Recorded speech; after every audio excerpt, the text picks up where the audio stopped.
यतै ल अरे तानै भन्छ ल अब खोल्नु त भाइ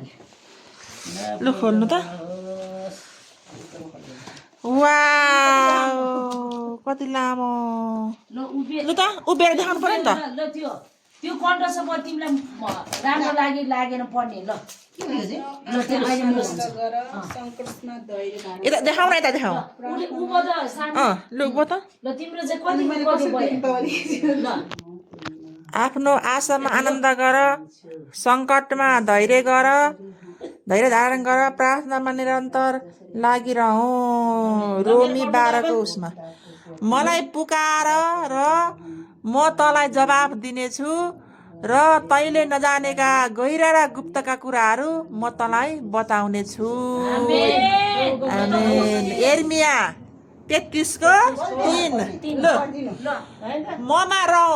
र म तिमीहरूमा रहन्छु जसरी हाँगा के अरे दाखको बोटमा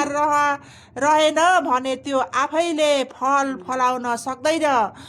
त्यसरी तिमीहरू ममा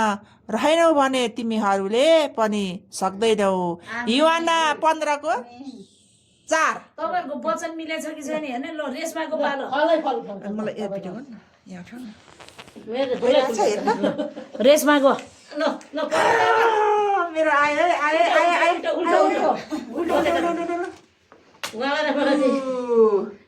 ल तर परम प्रभुको आशा गर्नेहरूको फेरि बल नयाँ हुनेछ तिनीहरू गरुड चाहिँ माथि माथि उड्नेछ दगुरेर पनि तिनीहरू थाक्ने छैन तिनीहरू हिँड्नेछ तापनि मुर्छा पर्ने छैन यसै 40 को 31 रेशमामा परेको रहेछ